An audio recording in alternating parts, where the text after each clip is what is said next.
Здравствуйте, смотрите в сегодняшнем выпуске. В Ашхабаде пройдет Туркмено-Татарстанский бизнес-форум, Союз промышленников и предпринимателей Туркменистана отметит 15-летие, в Дашогузе построят 7 многоквартирных домов и другие новости.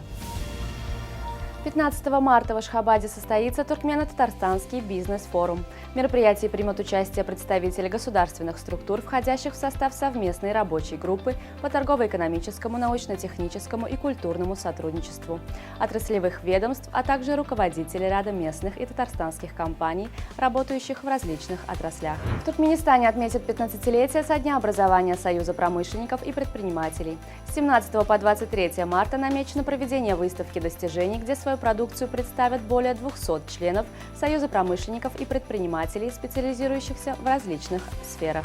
7 новых многоэтажных крупнопанельных домов будет построено в ближайшие годы в городе Дашогуз. Объекты возведут в жилом массиве по проспекту Сапар-Мурата, Туркменбаши. 4-этажные новостройки будут рассчитаны на 32 и 24 квартиры. Уже начато возведение первого из этих новых домов. Работы ведутся индивидуальным предприятием «Туркмен-Чарва». Акционерное общество открытого типа «Автомобиль УЛАГ» Хазматы проводит в Ашхабаде набор водителей, имеющих водительское удостоверение категории «Д» и стаж вождения. Заинтересованные лица, соответствующие требованиям, могут подать заявление по адресу Ашхабад, проспект Атамурата Ниязова, 422, Международный автосалон. Итальянский архитектор Матео Рубинати прочел лекцию студентам Туркменского государственного архитектурно-строительного института. Для туркменских студентов, изучающих архитектуру, градостроительство и проектирование окружающей среды, итальянский гость провел лекцию на тему «Качество освещения, влияние дизайна на человека и окружающую среду». Рубинати был приглашен в туркменский вуз в рамках меморандума о взаимопонимании между Туркменским государственным архитектурно-строительным институтом и Миланским политехническим университетом. В минувшие выходные завершились съемки финального сезона супергеройского сериала «Флэш». Грант Гастин, исполняющий роль Барри Аллена, попрощался со своим персонажем. Он опубликовал прощальный пост в соцсетях и поблагодарил коллег за долгие годы упорной работы. Финальный эпизод «Флэша» в США выйдет в эфир 24 мая.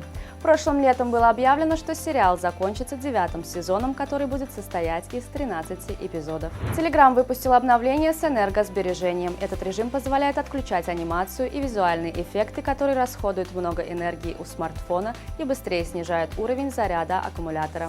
Новый режим можно настроить так, что он будет включаться автоматически, когда уровень заряда снизится до установленного значения. Новые опции появились и в отправке сообщений, и в просмотре видео. Обновление уже можно установить пользователям устройств на базе Android. Туркменский дзюдоист Сердар Рахимов завоевал серебряную медаль в весовой категории до 66 килограммов на открытом чемпионате Европы, который проходит в Риме. В финальной схватке Рахимов проиграл британцу Чарли Янгу. Бронзовыми призерами стали представитель Италии Лука Каджина и украинец Каро Марандян. Это лучший результат в карьере для 18-летнего Сердара Рахимова, который тренируется под руководством Кахрымана Амандурдыева. Стал известен состав мужской и женской сборной Туркменистана по тяжелой атлетике на юношеском первенстве мира, который пройдет в Албании с 25 марта по 1 апреля.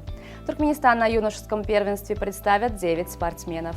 В мужском турнире это будут Нурбек Азаматов, Перхат Бахтияров, Дидарбек Джумабаев и Сулейман Джафаров. А в женском Шабнам Керимбаева, Угульшат Аманова, Медина Аманова, Гуляле Какамурадова и Анамджан Рустамова. Байер в гостях одержал победу над Вертером в матче 24-го тура чемпионата Германии со счетом 3-2. Форвард Байера Сердар Азмун начал встречу на скамейке запасных и вышел на замену на 88-й минуте матча. Байер располагается на 9-м месте в турнирной таблице чемпионата Германии, набрав 34 очка за 24 игры. В нынешнем сезоне 28-летний иранский футболист туркменского происхождения принял участие в 14 матчах немецкой Бундеслиги, в которой он заработал 3 очка по системе «Гол плюс пас». На сегодня это все. Желаю вам хорошего завершения дня. Увидимся завтра. И не забывайте, что Туркмен-портал – ваш самый надежный источник новостей.